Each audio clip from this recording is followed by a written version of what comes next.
This is the Vet Voice podcast by Veterans for America First. My name is Jared Craig. I'm the host of the podcast, and I have the pleasure of speaking with Amanda Orlando, who's the campaign manager for the Diehl Allen campaign for the state of Massachusetts.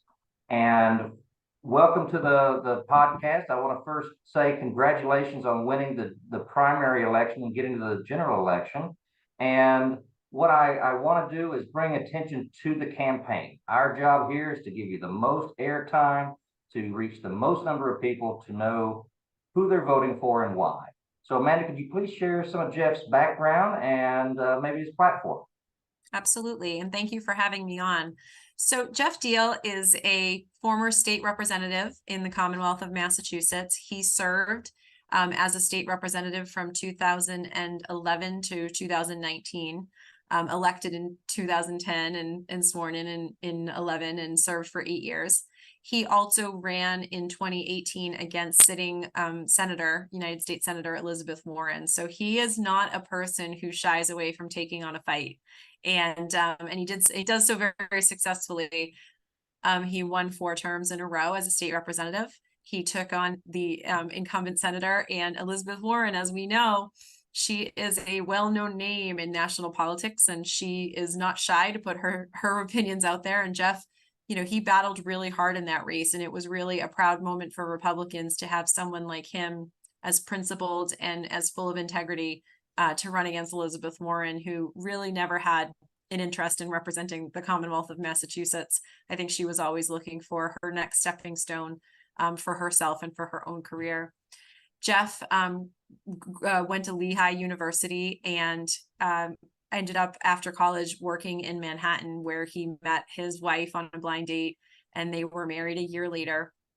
And she is from Massachusetts originally. Her family is from Whitman, Massachusetts. And so after they married, they moved to Whitman, and they've lived there ever since. And they've been married for 26 years. And Kathy Jo, his wife, and he own a small business together. It's a performing arts studio it's in Hanson, Massachusetts, which is the next door town to Whitman. And they have 2 daughters. They just live this wonderful regular life, and he is so willing to serve people, and I'm really proud to have been chosen to be his campaign manager, because he's a person that all of us can easily support, but I've always supported.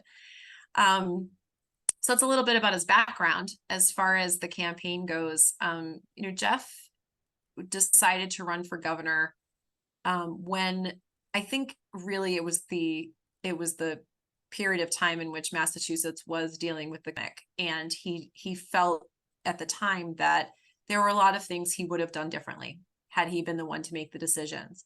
For example, their small business, a performing arts studio, was shut down, and they were waiting for it to reopen, and it was a very arbitrary schedule for when it would reopen, and it was difficult for them. They had put their life savings into that business. They've run it for 20 years, and then it was simply closed with no idea how they were going to reopen it, keep employees. It was a challenge. So that was the first thing. Second thing is he has 2 daughters. They were both in high school at the time, and they were out of school and not even having to learn remotely. And that was really hard for them to watch, for him to watch. And he felt like a lot of young people were really put on the back burner during that time, and their needs, both academic and emotional, were not prioritized.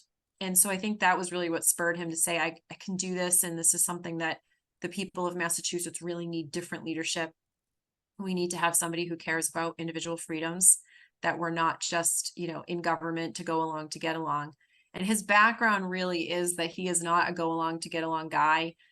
He's a very proud Republican, but he would fight with Republican leadership just as much as he would fight with Democrat leadership on Beacon Hill, because he felt like, we're not here to just go along to get along. We're here to represent people. Back in 2014, when the Massachusetts legislature passed a gas tax that was tied to inflation, and it would go up and up and up into infinity without even a vote of the legislature. And Geoff said, well, this is wrong. I mean, this is taxation without representation, and it's a huge slippery slope. I mean, we're going to be paying huge gas prices if we tie it to inflation. Of course, he must have been looking in a crystal ball, because right now with inflation as high as it is, can you imagine what our gas prices would be? But his leadership on the Republican side told him, don't bother, you'll never win this battle. And the Democrats, of course, said, no, no, no, we need the gas tax. So Geoff took it to the people back in 2014, and he led the repeal of the gas tax indexing. He called it the gas tax, and it won. It actually, and he was outspent, he was outgunned, and he still won because it was the right issue. And he is never willing to just go along to get along. And so I think when he was experiencing the pandemic and watching his family and his business go through hardships, he said, well, I can do this. I can do this better. And I'm going to run for governor. And that's when he decided to do that. So he announced his campaign for governor in July of 2021. And we've been running ever since. So we're in the home stretch now, but it's been a great ride. Well, it takes a lot of work, and it sounds like he has a history in public service, working at various levels. And I think the governor's race is one where we can't really afford on-the-job training for governor's races and some others. There's a lot of us coming from the grassroots and coming from the sidelines, jumping into politics because of what happened in the last couple of years. I don't look forward. When he gets into the governor's office, what is his first priority? So his first priority is he's going to hire back all state workers who were let go from their jobs due to, in Massachusetts, we had a great number of state workers who we lost. And right now, our state agencies and public employee sectors are lacking membership and employees, because a lot of people left when they were faced with them that they didn't agree with. So he has said over and over again, on day one, he will rehire every state worker who lost their job because of it. And on day two, he will let go of anyone in the administration who thought that was a good idea. And he will replace them with people who will honor individual freedom. And Now, his opponent is currently the Attorney General. And is he familiar with her policies and her backgrounds? What's the biggest criticism of her in the event she becomes governor? So she is a big government, tax and spend, extremely progressive individual. She has been the Attorney General in Massachusetts for 8 years. Her big legacy is that she sued the Trump administration, I think something like 100 times in the last 8 years. She went after Second Amendment rights in Massachusetts and succeeded in making more regulations and more rules that took away people's legal rights to keep and bear arms. She in fact, Smith & Wesson, which is a company in Massachusetts that has been here for over 100 years, because she put so many regulations on the Second Amendment issue, they have moved. They're leaving Massachusetts and they're going to Tennessee. So she is extremely progressive. She has prioritized social issues over really what's best for the average working family in Massachusetts. She's not worried about that. She supports, this year in November, we're going to be voting on some ballot questions. The first one is a tax. She supports the increased tax. Question 4 is to give driver's licenses to illegal immigrants. She supports doing that. So she is extremely progressive. There is a great contrast between our two campaigns. And does she support defunding the police? She does. So during the riots of 2020, in Boston, downtown Boston on Newbury Street, there was looting, there was violence, the police were outnumbered, and they were having frozen bottles of urine thrown at them. I mean, it was awful. Properties were destroyed, people were hurt, officers were hurt. She said nothing. And then when she was asked about it at a Chamber of Commerce event, and it's on film, we have it, she said, well, yes, America is burning, but that's how forests grow. She never had the backs of the police officers. She never defended them. And she's supposedly the top law enforcement executive in our state. And she just never worried about what was happening to police during that horrible stretch of time in our country and in Massachusetts. With her being the Attorney General, has anyone filed anything against her? Writ of mandamus, dereliction of duty style action for her picking and choosing of which laws she wants to enforce and moving on the social issues over the safety and um, function of the citizenry. Well, I'm not sure whether anybody has. I think in Massachusetts, often politicians like Maura Healey don't get called on the carpet in other ways because we are such a one-sided state politically. So the legislature and the up on Beacon Hill is so blue that it's difficult for people to get heard from their representatives on those types of issues. So a lot of people give up. And that's really one of the reasons, again, that Geoff wanted to run, because we felt very strongly that the people here in Massachusetts needed a voice and a check and balance on a very one-sided legislature. That there are a lot of people in this state who feel like they can't be heard from any of their representatives. And the governor's office is like the last stand that we have. Traditionally in Massachusetts, we elect Republican governors, even though it's a very blue state. And even though our legislature is very blue, we more often than not will elect a Republican governor. And it's because people like to see that balance. That makes sense. And the current governor is Charlie Baker, correct? Correct. And he's not running, and he's a Republican. That's correct. And how does Geoff's polls look right now? Is he looking good? How would you characterize the trajectory? So back in 2010, Massachusetts elected Scott Brown to be our United States Senator. He took the seat of the then deceased Senator Ted Kennedy. And it was a hard fought race. In fact, he ran for that seat against the sitting Attorney General, Martha Coakley.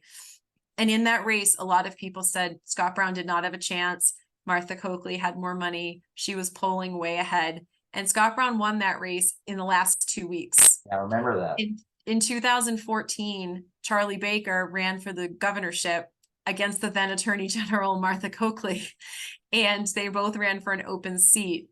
And Charlie's polls narrowed in the last 2 weeks, and he won that election.